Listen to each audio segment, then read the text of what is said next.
again, reading Just Grace by Charise, Mericle, Harper, and we are reading page 101, Superhero Ideas is where we left off. So that's where she was talking about different superheroes. Now she's in Trouble Times 2. Wait, didn't I read this? No, I didn't. Okay. Sammy is in trouble again.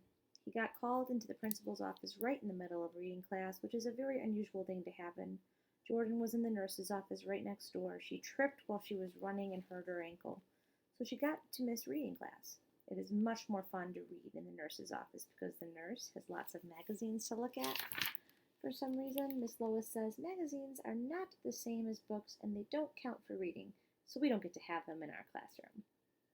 Books versus magazines. Books maybe have some pictures, and magazines, photographs, words, and pictures. Cute little graphic to go with that. Jordan told Mimi and me all about Sammy's trouble when he came back from the nurse's office at lunchtime.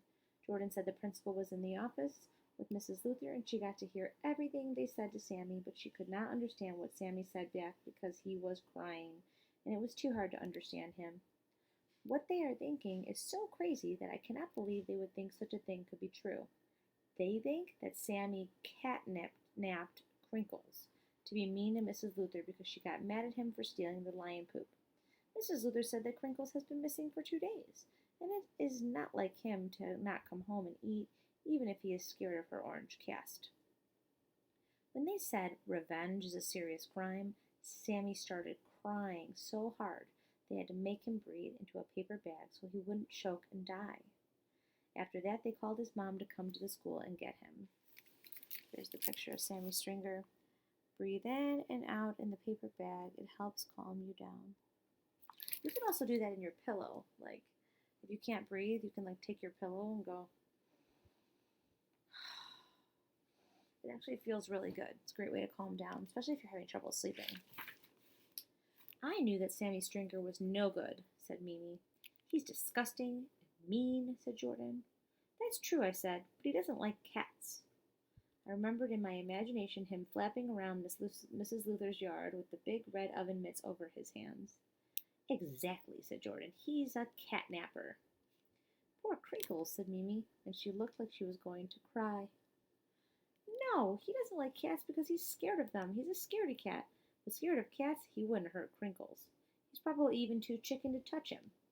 I was just like one of those super smart detectives on Mom's TV crime show. They always put their hands on their hips, and then they had finished solving a very tricky crime. So I did it. Ta-da! I said, he is innocent. Ta-da! Ta-da, said Jordan. He is not. They have proof. Sammy sent Mrs. Luther ransom notes that had cat photos on them and everything. He even made her cat sit in a grocery cart. So see, he had to touch it. Uh-oh.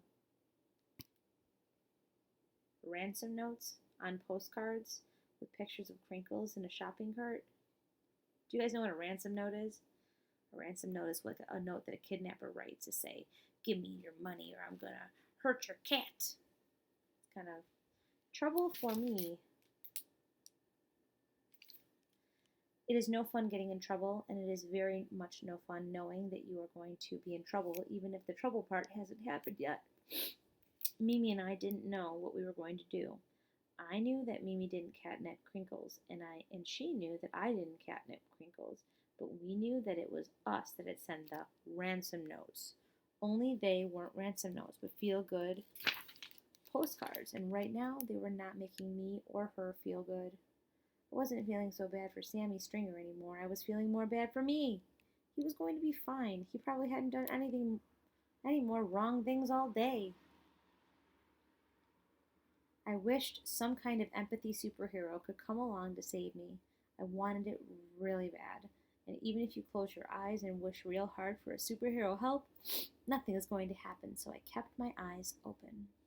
And then, because we had to, because we are good people, Mimi and I went to the principal's office by ourselves on purpose and told Mr. Harris, our principal, everything. So they came clean.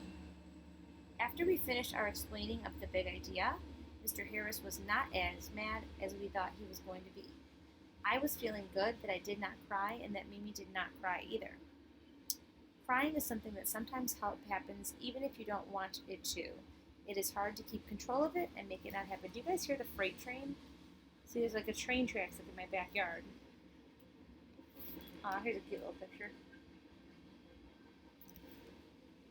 Mr. Harris said that he was glad that we had been filled up with lots of good intentions. These are the "I'm sure this is the perfect thing to do" feelings you have right before you do something to help someone else. Real superheroes must have a lot of these. Mrs. Luther was not as glad as the good intentions as Mr. Harris was. She looked at us like we were maybe not 100% telling the truth. She said it was troubling and strange how Crinkles disappeared right when we started sending her the postcards. Okay, so Mrs. Luther now understands that it was them sending the postcards, but she thinks it's weird that it started happening right around the time they were sending the postcards.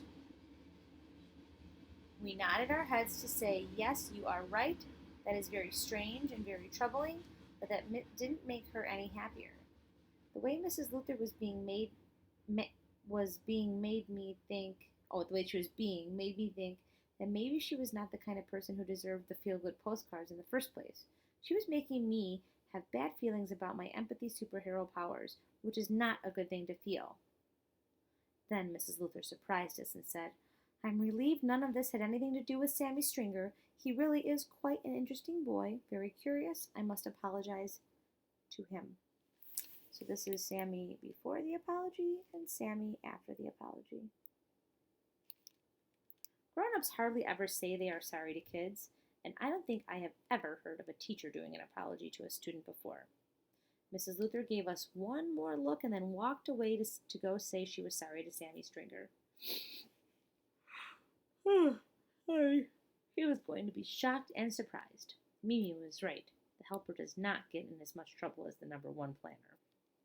Mr. Harris said he had to call my dad to explain everything, not because he wanted to get me in trouble, but just because parents had the right to know certain things, and this was one of those certain things. And I knew that it was exactly the kind of certain thing that Dad and Mom would not understand and do lots of loud talking about, which would end up with me getting in trouble. Mr. Harris didn't call Mimi's dad. He said that Dad could drop Mimi off at her house on the way home. So here's the picture that goes with that. It says, "Goodbye, Mimi. I'm going home to get in trouble now. Goodbye, Grace." Okay, well, we're going to stop there on page 110, and we will pick up tomorrow or next time with "Thing I Did Not Get in Trouble For." Bookmark. Ooh. I always use a bookmark. It's not good to fold the page on your book. It kind of ruins the page. Okay, until then.